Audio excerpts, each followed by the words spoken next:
Nunca imaginé que terminaría contando mi historia así, con el corazón en la mano y una maleta a mis pies. A mi edad, una cree que ya lo ha visto todo, que el dolor ya pasó, que la vida se aquieta como el mar después de la tormenta. Pero no, la vida siempre guarda una última ola para aquellos que creemos haber sobrevivido.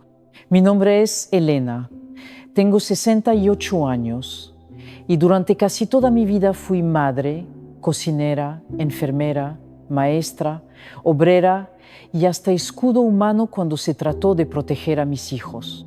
Porque eso hacemos las madres, damos hasta lo que no tenemos, entregamos los años, la juventud, las fuerzas y aún así nos preguntamos si fue suficiente.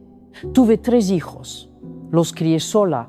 Su padre, se fue cuando el más pequeño aún no caminaba. Me dejó una casa a medio terminar, 3 bocas hambrientas y un silencio que tuve que llenar con trabajo. Limpié casas, cuidé enfermos, cociné para otros. No hubo Navidad que no me viera remendando ropa para que pareciera nueva, ni cumpleaños sin un pastel hecho con lo que hubiera. Pero eran felices, o al menos eso pensaba. Recuerdo cómo me miraban cuando llegaba empapada por la lluvia, con las manos frías y los zapatos rotos, pero con una bolsa de pan caliente bajo el brazo. Nunca me importó sacrificarme. Yo creí de verdad que algún día lo entenderían. Y crecieron. Se hicieron hombres y mujer. Estudiaron, trabajaron. Uno se fue al extranjero, otro se casó y la menor, ella fue quien se quedó más cerca. Durante años viví con la ilusión de que algún día todo volvería, que la mesa estaría llena otra vez, que me abrazarían como cuando eran niños. Pero no fue así. Comenzaron las llamadas cada vez más distantes, las visitas esporádicas, las promesas rotas, y yo me decía a mí misma, están ocupados, es normal, tienen sus vidas, hasta que un día todo cambió. Me desperté con un dolor en el pecho. Era una madrugada de invierno, sola en la casa, con una manta fina y el recuerdo de la risa de mis hijos colgando como eco en las paredes. Llamé a mi hija, no contestó. Llamé al mayor, me dijo que estaba ocupado. El tercero ni siquiera respondió. Esa noche lloré, pero no por el dolor del pecho. Lloré por el vacío que se había instalado en mi alma. Al día siguiente mi hija vino, no con un abrazo, no con comida caliente, vino con un papel, un contrato. Mamá, te vamos a llevar a un lugar mejor, aquí ya no estás segura sola. Mira, solo tienes que firmar aquí. No entendí, o no quise entender. Firmé, porque confiaba, porque era mi hija. Y así, en cuestión de días, perdí todo. No supe que me habían quitado la casa hasta semanas después. Al principio me llevaron a una residencia temporal, me dijeron, solo mientras organizamos algunas cosas. Recuerdo ese lugar como si aún estuviera allí. Paredes grises, olor a desinfectante y silencio, ese silencio que parece gritarte que estorbas, que sobras. Las primeras noches no dormí, solo miraba el techo y me preguntaba qué había hecho mal. ¿En qué momento pasé de ser el centro de sus vidas a convertirme en un estorbo? ¿Dónde se quedaron las promesas de cuidarme cuando fuera mayor? Una mañana, mientras tomaba un café aguado en el comedor común, un trabajador del lugar se me acercó con discreción. Me conocía de antes por el barrio. Me miró con pena y me dijo, «Doña Elena, su casa fue vendida. Está a nombre de su hija ahora. Usted firmó los papeles». Sentí que el piso se me abría. El papel que firmé no era para cuidarme, era para despojarme. Corrí al teléfono, llamé, nadie respondió. Fui insistente, llamé desde el fijo de la residencia, hasta que finalmente mi hija contestó. Mamá, no lo entiendas así, fue por tu bien, estás mejor ahí. Además, necesitábamos el dinero. No lo entendí, no podía entenderlo, no podía creer que los hijos por los que lo di todo hoy me vieran como una carga, un estorbo, una propiedad que se puede negociar. Esa noche volví a llorar, pero esta vez no por tristeza, sino por rabia, por impotencia, por sentirme traicionada por mi propia sangre. Y cuando creí que lo peor ya había pasado, vino la segunda puñalada. Mi hijo mayor, el que vivía en el extranjero, había estado de acuerdo. Es lo mejor para ella, había dicho. No puede vivir sola. ¿Y si yo no quería vivir sola? ¿Y si mi casa, con sus paredes viejas y sus fotos colgadas torcidas, era todo lo que me quedaba? Un día, simplemente me levanté y me fui, sin decir nada, sin maletas, solo con lo puesto y un rosario en la mano. Caminé sin rumbo por horas. Llegué a una plaza, me senté en una banca y ahí, por primera vez en semanas, alguien me miró a los ojos y me sonrió. Era una mujer mayor, de rostro amable. Se me acercó y sin preguntar nada me ofreció pan. Dios no se olvida de nosotras, me dijo. Y en ese instante lo supe, no estaba sola. Dios no me había abandonado. Ese fue el comienzo de mi renacer. La mujer que me ofreció pan aquella tarde se llamaba Teresa. Vi en sus ojos una historia tan parecida a la mía que no me hizo falta preguntarle nada. Se sentó a mi lado como si supiera que yo necesitaba compañía y simplemente me escuchó.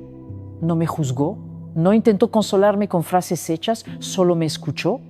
Ese fue el primer acto de amor genuino que recibí en mucho tiempo. Más tarde me llevó con ella a una pequeña casa donde vivían otras mujeres mayores, muchas con historias aún más duras que la mía.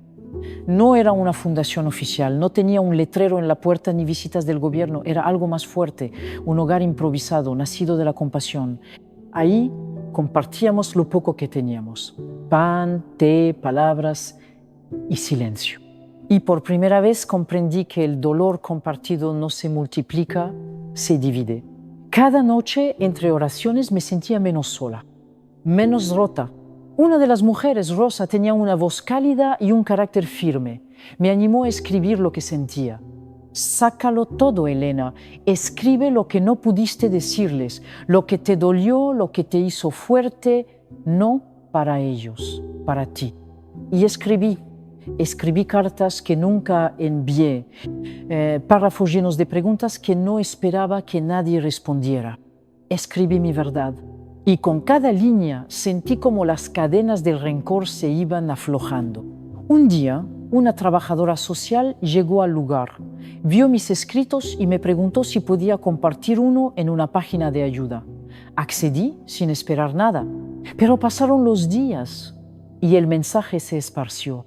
Gente comenzó a escribir, a contarme que habían vivido lo mismo, que mis palabras los habían sacudido, que se sentían vistos, escuchados. Y así, sin buscarlo, mi dolor se convirtió en refugio para otros. No tardó en llegar una invitación de una iglesia local. Queremos que comparta su testimonio, doña Elena. Hay muchas mujeres que necesitan oírlo. Al principio me negué. Yo, hablar frente a otros, pero recordé las noches en las que lloré sola, deseando que alguien me dijera que valía la pena. Y decidí ser esa voz. Subí al altar temblando, pero hablé. Conté mi historia, no desde la lástima, sino desde la dignidad. No como una víctima, sino como una sobreviviente. Y al terminar, muchas se acercaron con lágrimas. Me abrazaron, me dijeron gracias. Esa noche dormí como hace años no lo hacía, con el corazón liviano y con esperanza. No pasó mucho tiempo antes de que mis hijos se enteraran de lo que estaba haciendo. Alguien les habló del testimonio que di en la iglesia, de cómo conté mi historia, de cómo dije sin decir nombres que fui traicionada por quienes más amaba. Y entonces llegaron, no juntos, no con arrepentimiento, sino con enojo. Mi hija fue la primera en aparecer. Vestía bien, como siempre. Se paró en la puerta de la iglesia, cruzada de brazos. Me miró como si fuera una niña rebelde. ¿Cómo pudiste hacer esto, mamá? Tú sabes cómo nos haces quedar. ¿Y tú sabes cómo me sentí cuando me quitaste la casa? Le respondí con voz firme, sin gritar, sin llorar. Se quedó callada. Por primera vez no tenía un discurso preparado. Solo sus ojos, que no podían sostener los míos. Le hablé con el alma. Le dije que no estaba buscando venganza, que no quería que nadie lo señalara, pero que tenía derecho a hablar, a sanar, a contar mi historia, porque por primera vez era mía. No se trataba de culpar, sino de liberar. Crié a mis hijos con el corazón y me quedé sola, pero no rota. Me rompieron, pero me reconstruí. No me pidió perdón, no aún, pero se fue con otra expresión, como si por primera vez entendiera la profundidad del daño. Días después recibí una carta de mi hijo menor. Me pedía perdón, no por lo que había hecho, porque no había actuado directamente, sino por no haber dicho nada cuando vio lo que su hermana hacía, por mirar hacia otro lado. En su carta decía: «Mamá, pensé que estabas bien, pensé que firmaste por voluntad. Nunca imaginé que estabas tan sola. Me duele leerte, me duele imaginarte sentada en esa residencia esperando un abrazo. No puedo cambiar lo que pasó, pero quiero empezar de nuevo. Si tú me dejas». Lloré al leerlo, no por tristeza, sino porque esa era la semilla que yo siempre soñé plantar: el arrepentimiento, la conciencia, la oportunidad de sanar. Pero no me apresuré. No abrí mis brazos sin pensar. Esta vez me cuidé, porque también entendí que amarse a una misma es parte del amor que se le da a los demás. Hoy sigo contando mi historia, a veces en iglesias, otras en hogares de mujeres. Incluso me han invitado a hablar en escuelas para jóvenes que están aprendiendo lo que significa honrar a sus padres. Cada vez que hablo, siento que algo cicatriza, que la herida se transforma en testimonio y que el abandono, aunque cruel, me empujó a encontrar mi verdadera voz. Hoy, cuando me despierto y veo la luz entrar por la ventana de esta pequeña habitación, ya no siento tristeza. Siento gratitud. No tengo lujos, no recuperé mi casa, pero tengo algo que por años me fue negado: paz. Una paz profunda, esa que no se compra ni se mendiga. Una paz que viene de saber quién soy, de reconocer lo que valgo sin depender de nadie para validarlo.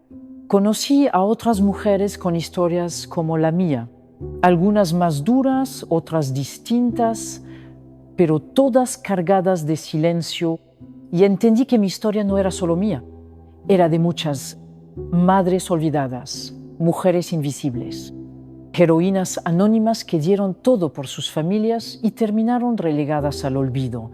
Así que decidí que si Dios me dejaba un poco más de vida, la usaría para hablar, para levantar la voz por las que no pueden, para recordarle al mundo que una madre nunca debería ser usada ni desechada.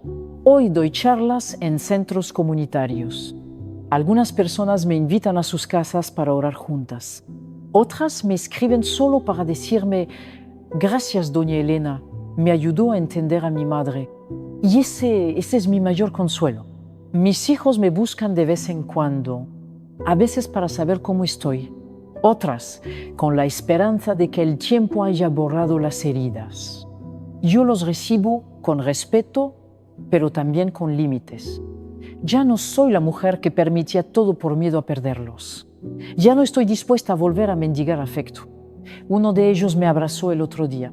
Me susurró: «Nunca entendí lo fuerte que fuiste hasta ahora». Y esa frase valió más que cualquier regalo, que cualquier disculpa tardía. Fue un reconocimiento, una redención silenciosa. Hoy sé que no estoy sola. Dios nunca me dejó.